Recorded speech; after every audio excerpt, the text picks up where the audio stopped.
time is 6:33 p.m. and I call to order the regular meeting of the Premont Independent School Board of Trustees. Trustee Peña, Trustee Gutierrez, Trustee Falcon via Zoom, Trustee Johnson. Is she still there?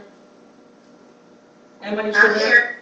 Yes, ma'am, I'm Okay. here. Trustee Johnson, Trustee Morales, and Trustee Varela. Let the record show that the quorum of board members is present, that this meeting has been duly called, and that the notice of this meeting has been posted in accordance with the Texas Open Meeting Act. Alert hide meeting controls. Alert show meeting controls. Something's going on with my computer. I'm sorry, I apologize. Zoom meeting window. Go ahead and mute your audio on your side. Alert hide meeting controls. Quick settings pane. Wi-Fi button. Okay. Is that better? Yes, ma'am. Let me get out and then start all over again. You good to go? Oh, okay. Is it muted? No, ma'am. Can you hear me? Yes, we can hear you.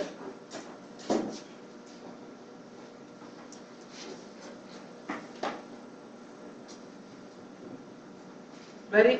Trustee Falcon? Emma, can you hear us?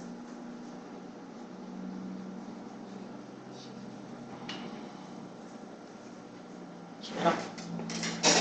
I'm just gonna go on.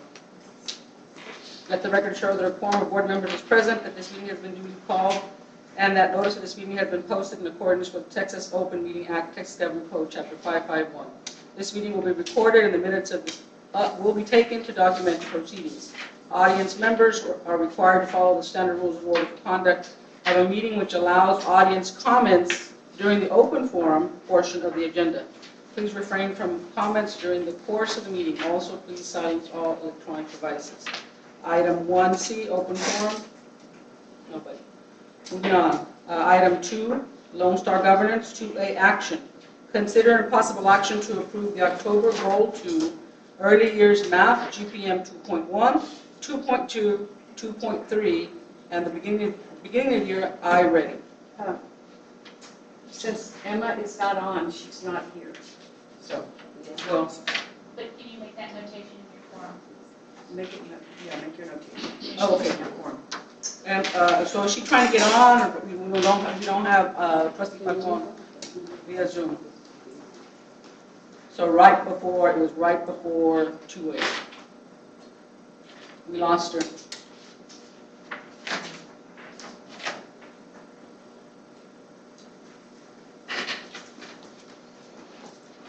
So as soon as she gets back on. Okay, 2A.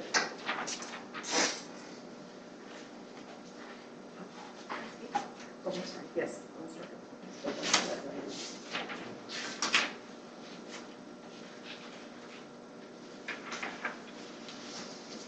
Good evening again. Today we bring our goal progress measures 2.1, 2.2, and 2.3 early mathematics.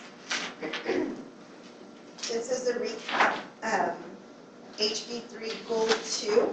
The percentage of third grade students that meet or above grade level on STAR will increase from 48% in August of 2025 to 55%, 2023 to 55% by 2028. So our goal progress measures here for mathematics focus on kindergarten, first grade, and second grade I-Ready results. So if we're looking at goal progress measure 2.1, that is kindergarten. The percentage of kindergarten students scoring on or above grade level on the I-Ready overall placement will increase from 2% beginning of year kinder, August 25 to 70% by May of 2026, as measured by middle of year and end of year assessments. So their baseline basically there was a different assessment last year in pre-K, so they didn't have a true baseline of I-Ready. So their beginning of year, as indicated there, is 2%. The middle of year goal or target would be the 37%. Overall, for the actual HB2 goal, they are not on track. Goal progress measure 2.2, which is first grade.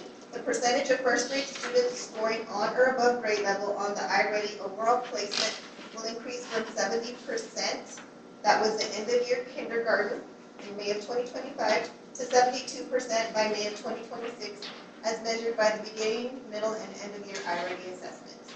So what you see here is the baseline is 70%, so this is the end of year kinder assessment, iReady assessment that they took.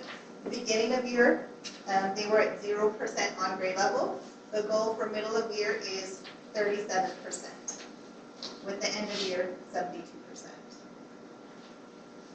And goal progress measure 2.3 focuses on second grade. The percentage of second grade students scoring on or above grade level on the iReady overall placement will increase from 48%, that was their end of year first grade score, to 50% by May of 2026, as measured by BOY, and MOY, and EOY, iReady assessments. That was HB3 Board Goal 2, GPM 1.2.1, 2.2, and 2.3. We did have a question from that was submitted. The question was first grade, beginning of year. Based on the data, as kindergarten students last year, their end of Y was 70%. What factors contribute to a drastically low beginning of year percentage, which was indicated at 0%, as first graders this school year? How can we ensure that middle of year target of 37% is met? And then a similar question for the second graders. So I did put the response in front of you. It is there.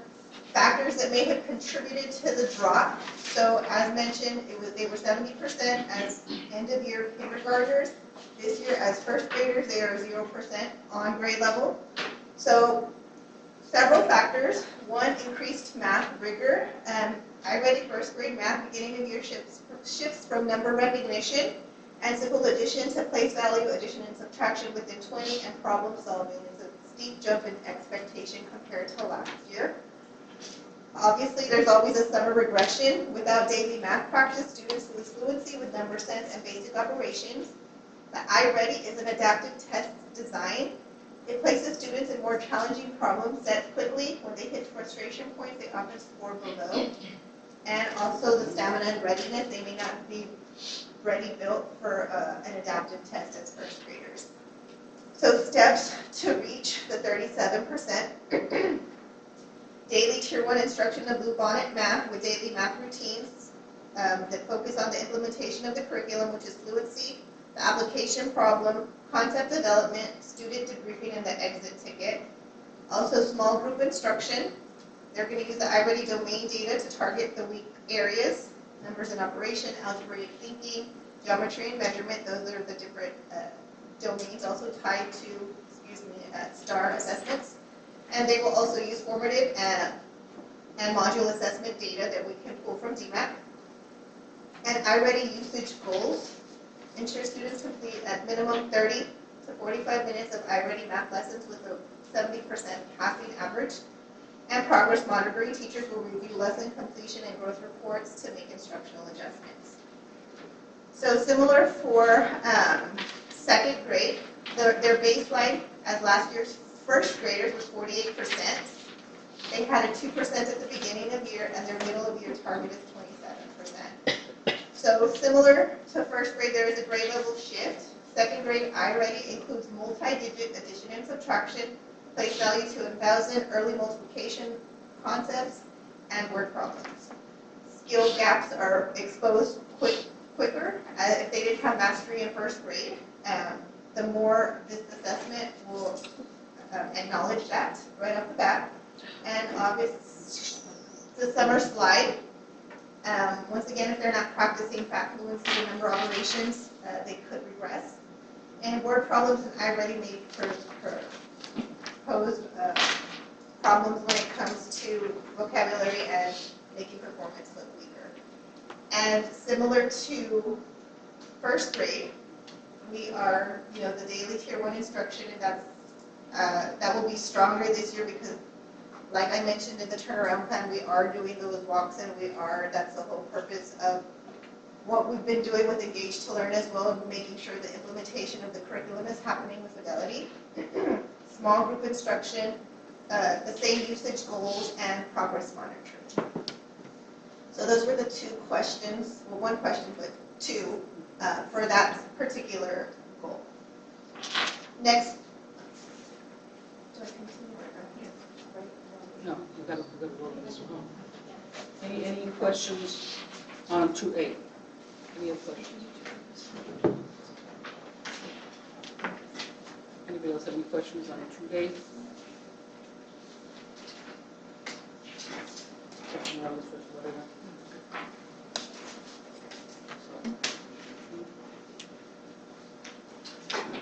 That's 2A. It's 2A. That's the message. I make a motion to approve the October goal 2, early years math, GPM 2.1, 2.2, 2.3, BOYI ready as presented by administration. Motion made by trustee Morales. Do I have a second?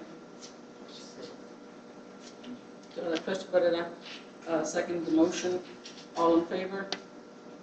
Trustee Peña, trustee Gutierrez, trustee Johnson, trustee Barrera, trustee Morales. Oh, trustee Falcon, Yes. Yes. in favor? Yes. Okay, yes, ma'am, thank you. Thank you for that report, Dr. Gonzalez. Yeah, that was a lot. I just need to find out, okay, what is it that?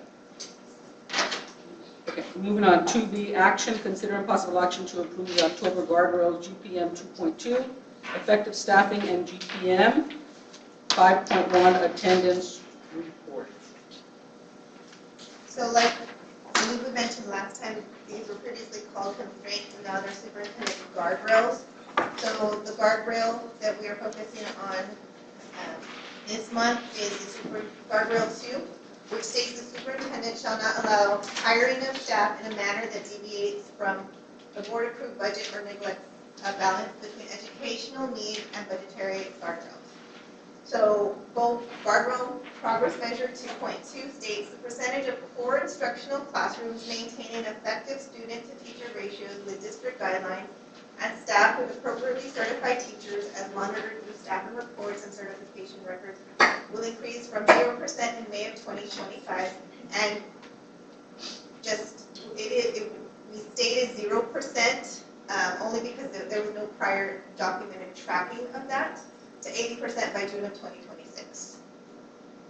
So obviously we did have more than 0% of certified staff, just it wasn't documented in the way that we are documenting it now. So this is the Early College Academy is broken down by grade level. The number of staff, the number of certified staff per grade level, and the average student-to-teacher ratio. So in total, there are 25. And this is the core staff. This does not include PE. This does not include our PE. This is our reading, math, science. So we have 25, and then out of the 25, 16 are certified staff members, which comes out to a total of 64%. At our high school, broken down by grade level, and if you see half, that is because there's some teachers that teach a junior high class and a high school class. That was one of my questions, why the half? Yes. Okay. So, yeah, we have them. So there's a total of 23 total staff members in those areas, and then 20 are certified. So a total of 87% at the high school. For the district, there are a total of 48 staff members in the core areas, 36 certified, for a total of 75% certified staff members across the district. We did have one question submitted for the guardrail progress measure 2.2. It's of the 12 uncertified teachers in the district, are any of them designated under TIA, which is a teacher incentive allotment? If so, how many from the PECA campus and PCHS? So yes, there are 2 uncertified teachers that are designated, and they are both at the elementary campus. Two at the PECA? Yes. So then, I mean, program right now? Oh, is it on my, is it on paper? Okay, sorry. Currently, all uncertified teachers received a notice at the beginning of the year. We got notification that they are in the program because they have the end of the year to continue and hopefully complete the program. And they can't achieve the certification. That's going to be a board decision because this is now a law. How long were they given to achieve that? The year for sure. And a lot of them had already been in a program, which just not complete because sometimes the programs take more than a year. I think you'll need to review each individual to see, because they're allowed so many years on a certificate, on an uncertified. And then, they have to show that they're making progress toward getting certified. So depending on what year they've been in, how many years they've been here working and not being able to get certified, that will either they'll have to be let go, or if they can show us that they are making progress toward that certification. So just That would be out different. out of the 12 uncertified, has there been any documentation provided? We've not, Document to the district or like from the teacher to the district? No, to the teachers. What type of When you identify them as, they're not At the certified. beginning of this year, for sure. I know our HR sent emails to every single uncertified teacher stating that they need to be certified and send documentation as well that they are in a program. I have a question. Can you hear me? Okay. Is Region 2 helping us with our uncertified teachers? Do they have some kind of program? If they do have a program, but it's up to the teacher which they choose. program they choose to attend or to enroll in. There's different ones. Can't we, as a school district, require our teachers to join one of those programs so that they can become certified? We already require that, and if they're not completing that, then there will be, But it's up to them possible, where they go, how they get it. It's up to them how they get it. yes. They don't have to go through ESC. No, they don't have to go through ESC, but that's one option. Right. But the And if universities, if it costs money, can we help the teacher out with a certain percent? that's something the board could discuss. Let's speak to the business manager. I mean, it's just a suggestion, because I know that some schools do help their teachers with money to get certified. That can be an avenue that we can explore further and bring you information regarding that. Okay, thank you. Thank you, Ms. Joseph. Dr. Gonzalez, of those two teachers, of those two uncertified teachers who are under TIA, are they in the STAR tested area? One is. One is.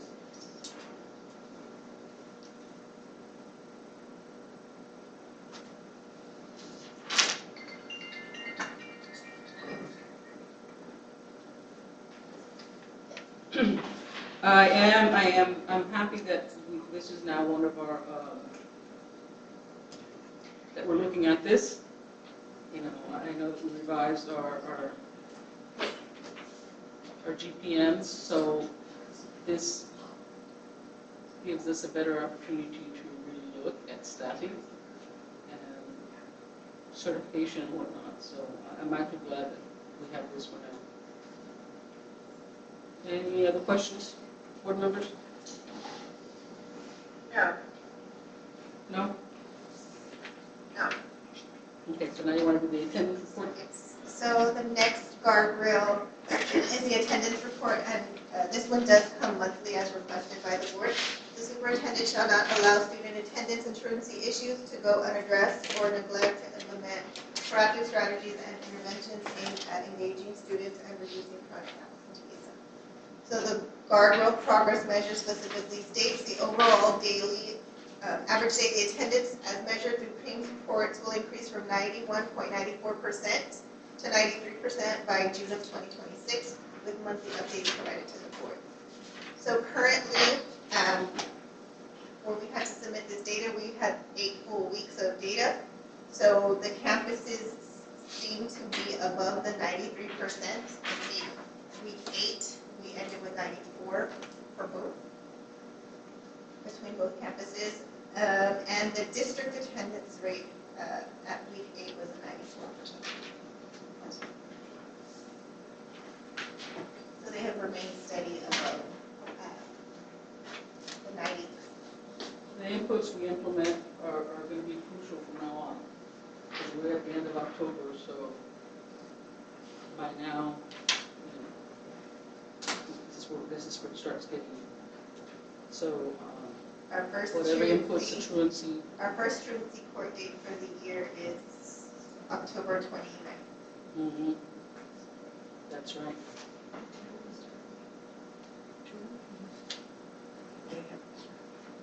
Any questions on the attendance report? How many are in truancy? How many? 7. 7 at the high school? 3 for elementary? Any repeat offenders? Probably all of them. I think one of mine. So would this be second, third, fourth? Well, it's repeat from last school year. This is the first time for this school year. But that will come up with the judge.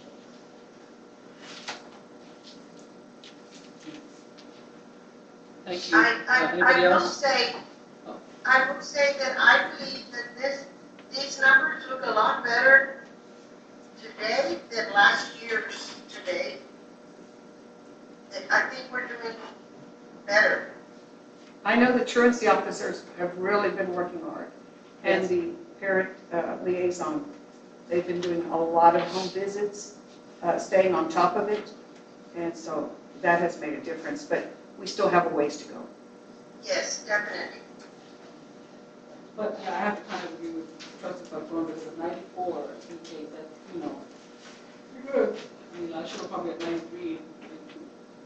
So, okay. Thank you, Dr. Well, Gonzalez. last year, we couldn't seem to get out of a 92, if I remember correctly.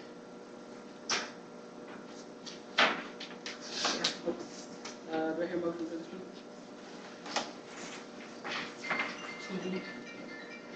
I move that we approve the October guardrails GPM 2.2 effective staffing and GPM 5.1 attendance report as presented by administration. Wait a second. I second. Second, a motion made by Trustee Johnson, seconded by Trustee Morales. All in favor? Trustee Morales, Trustee Peña, Trustee Gutierrez, Trustee Valera, and Aye, yes. Trustee Falcone. Motion passes. Thank you, Dr. Gonzalez. 2C information update on Premont ISD board policy diet, and this is me. If you remember, probably a couple of months ago, we organized an ad hoc committee. Trustee Falcone, Trustee Morales, and Trustee Johnson. We met with Dr. Ramos here, and we went through all of Section B, which is the governance part.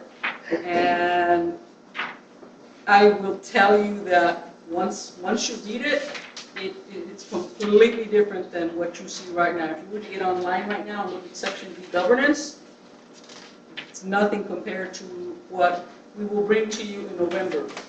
I wanted to bring it in October, but because we had the plans, that's too much reading, so Dr. Morales and I kind of thought it would be better if we wait until November. So we've done that portion.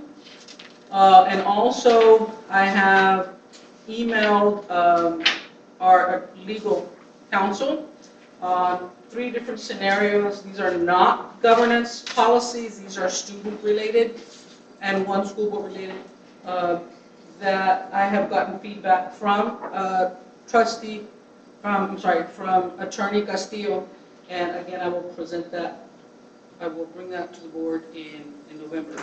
So the board policy diet is almost done. Once we approve that, then we dissolve the ad hoc committee, and then we can revise our board operating manual, our board operating procedures manual. So it's going to be, it took us about, it was like 5 hours on a Saturday morning. The Dr. Ramos took us through every single governance policy, all the local policies. So I'm excited about that. It is very, very different. So just know, board, that we have to continue this because it's Lone Star governance. So, you know, elections come and go, and we've got to make sure we keep with Lone Star governance because our governance policies, it's based on that. So again, we'll see that in November. Okay, moving on. 3, superintendent's reports. 3A, action. Considering possible action to approve the Premont Early College Academy and Premont Montessori Academy turnaround plan that was presented during the special board meeting. And as Dr. Gonzalez pointed out, we had to complete a workbook that was provided by TEA and the Education Service Center. We filled it all out, did everything that we could. I want to assure the board that it was reviewed by the Education Service Center. Also, we had a lot of input from a support person from TEA directly. And we had them review everything to make sure that we have filled it out, because I believe you only get 2 chances. You can submit it only twice for approval. So we all want to get it approved the first time around. So the plan is very thorough. It's covering what is being done on the campus. And you may be hearing some moaning and groaning, from teachers on that campus, because it's really a lot. Yeah, it's a lot of work. They are really doing a great job, but they're stressed. But so is Dr. Gonzalez. They're all in the ditches and they're working together. So they're just as exhausted as their staff. And so, but everybody's pulling together, and I think we're going to see some improvement. I wish them nothing but the best, because we are in a situation that we need to get out of. So we're not doing this to cause or to, deliberately doing this. We just have to get this done so that we get out of the situation that we're in. So thank you. So the deadline to submit it is when? November 14th, right? Is the 14th? So many deadlines. November 14th. And it required board approval, and so we're going to try to get it in a timely fashion. So do I hear a motion for 3A? I make a motion to approve the Premont Early College Academy and Premont Montessori Academy turnaround plan as presented. Motion made by Trustee Morales. Do I hear a second? Seconded by Trustee Peña. All in favor? Trustee Peña, Trustee Gutierrez, Trustee Johnson, Trustee Morales, and Trustee Barrera, and Trustee Falcón? Yes. Okay, motion passes. Thank you.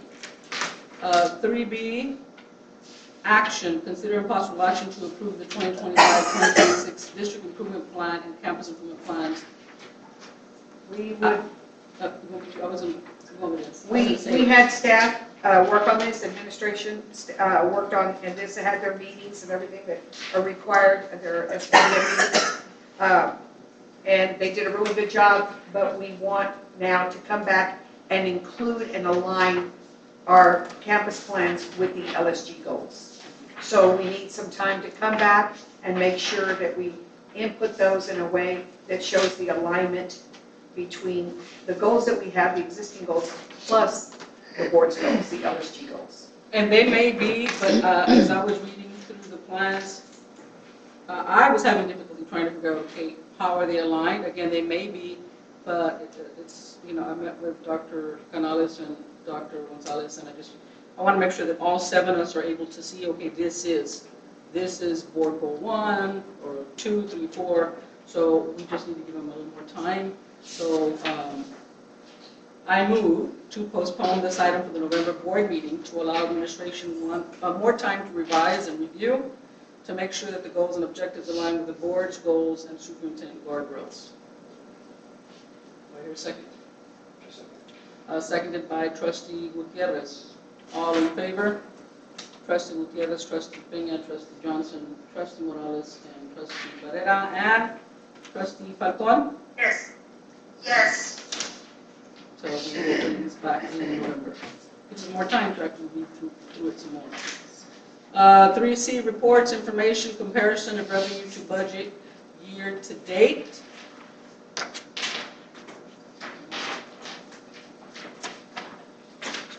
I don't think, you're right.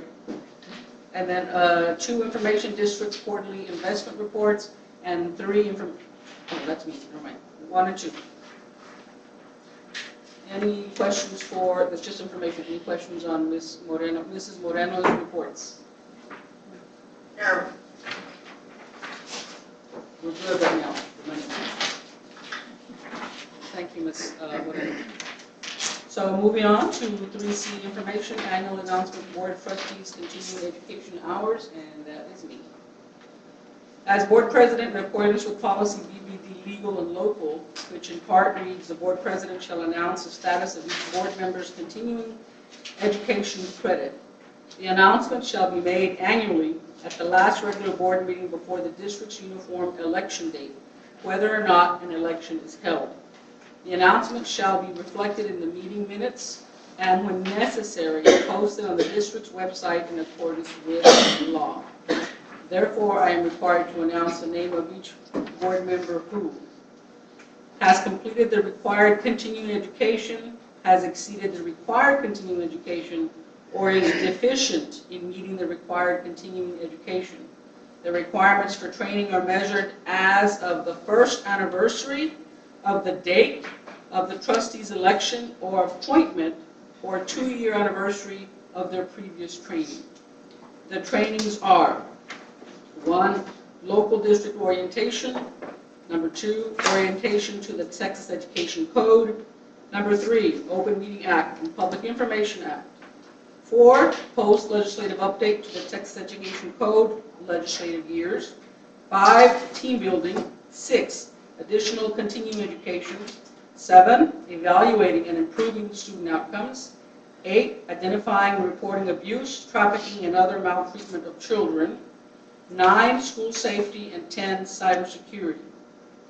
Numbers 1 to 3, local district orientation, orientation to the Texas Education Code, and the Open Meeting Act and Public Information Act. 1 board member, Angie Q. Barrera, was required to and did complete these trainings for the time period covered by this announcement. 4, post-legislative update. The following trustees have completed the biannual training: Angie Q. Barrera, Emma V. Falcon, Irma M. Johnson, Ruben Martinez, Chris Morales, and Joanne Pena. The following trustee is deficient: Fred Gutierrez. 5, team building. The entire board participated in the Team of 8 training on November 20th, 2024. 6, continuing education hours. 10 hours required for new trustees and 5 hours required for experienced trustees.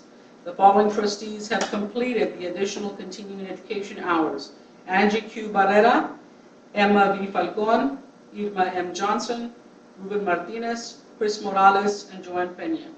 The following trustee is deficient in meeting the additional continuing education hours: Fred Gutierrez. The following trustees exceeded the required amount of continuing education hours: Angie Q. Barrera exceeded the requirement by 2.25 hours. Emma V. Falcon exceeded the requirement by 8 hours. Irma M. Johnson exceeded the requirement by 10 hours. Ruben Martinez exceeded the requirement by 8 hours. Chris Morales exceeded the requirement by 9 hours. And Joanne Pena exceeded the requirement by 9 hours. 7, evaluating student academic performance and setting goals. The following trustees have completed the biannual training: Angie Q. Barrera, Fred Gutierrez, Irma M. Johnson, Chris Morales, and Joanne Pena. The following trustees are deficient in meeting the required biannual training: Emma V. Falcon and Ruben Martinez. Identifying and reporting abuse, trafficking, and other maltreatment of children. The following trustees have completed the biannual training: Angie Q. Barrera, Emma V. Falcon, Fred Gutierrez, Irma M. Johnson, Ruben Martinez, Chris Morales, and Joanne Pena. School safety. The following trustees have completed the biannual training: Angie Q. Barrera, Fred Gutierrez, Irma M. Johnson, Ruben Martinez, Chris Morales, and Joanne Pena. The following trustee is deficient in meeting the biannual training: Emma V. Falcon. Cybersecurity. The following trustees have completed the annual training: Angie Q. Barrera, Fred Gutierrez, Irma M. Johnson, Chris Morales, and Joanne Pena. The following trustees are deficient in meeting the annual training: Emma V. Falcon and Ruben Martinez. Thank you, Ms. Hinojosa, for doing all that for us. So that is just information. Okay, moving on. 4, consent agenda items. Let me read all of them, and then I'll ask if any of you. Okay, consent agenda items. 4A, action, approval of minutes. 4B, action, consider impossible action to approve the proposed property acquisition offered by the city of Premont for a drainage pond project located along Northwest 3rd Street and Cora Street and Northwest 3rd Street and Elaine Street. 4C, action, consider impossible action to approve the district's investment policy and adopt a documentation resolution. 4D, action, consider impossible action to approve budget amendments, designated fund balance. 4E, action, consider impossible action to accept donations to the district. 4F, action, consider impossible action to approve a maintenance service agreement with ProTech Mechanical, Inc. for preventative maintenance and inspection services for district-wide equipment. Okay, are there any items that you wish to pull to discuss in closed session? No? Trustees? Anya? I just had a question on how that driveway's gonna be made out of. I believe it's crushed limestone. It's crushed, it's not cement, it's gonna be crushed. No, it's gonna be crushed So when limestone. it rains, it won't wash out? I hope not, but it's crushed limestone. I know, I saw that, that's why I was Yeah, wondering. concrete's so expensive, they wouldn't. Yeah, because I'm thinking when it rains, that'll go into the drainage, when it rains, the limestone's gonna just wash out. Trustee Falcon, do you wish to pull any item? I just had a question on 4B on the, I still did not see where it specifies that the culvert on the east side will be included. I read and reread this, and I don't see where it says that, but, I mean, if somebody could show it to me where it shows that. So we need to pull that one and talk about it, because I don't know. And are you talking about the culvert to drive over into the entrance? On the entrance that's on the east side, which was our question from the beginning, and then they said they were going to include it, but it does not specify on this agreement. No, it specifies it's gonna be made of limestone. It's in there. Is And they it sent in us, there? Okay. and they sent us a picture of it, a drawing. Okay, Yes. okay, then I don't have a problem with it. Okay. So then, do I hear a motion to pass all of those items? I make a motion that we approve all consent agenda items 4A through 4F as presented. Do I hear a second? I second. Seconded by Trustee Morales. All in favor, Trustee Peña, Trustee Gutierrez, Trustee Johnson, Trustee Morales, Trustee Barrera, and Trustee Falcon? Yes, Yes, motion passes.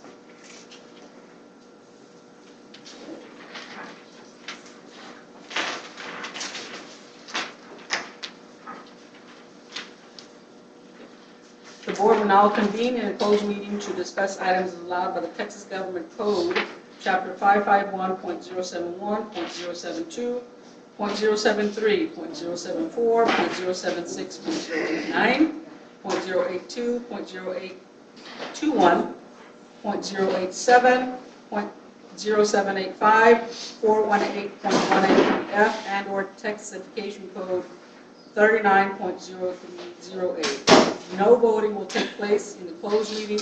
Any action the board wishes to take as a result of discussions in the closed meeting will take place after the board reconvenes in the open meeting. The time is 7:12 p.m.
So do you need this? Did you write that? Yeah, I will. Okay. Oh, okay, thank you. Very good. Chris, you didn't okay. No, I throw this. Came back from all already? Well, no, get yours, you can.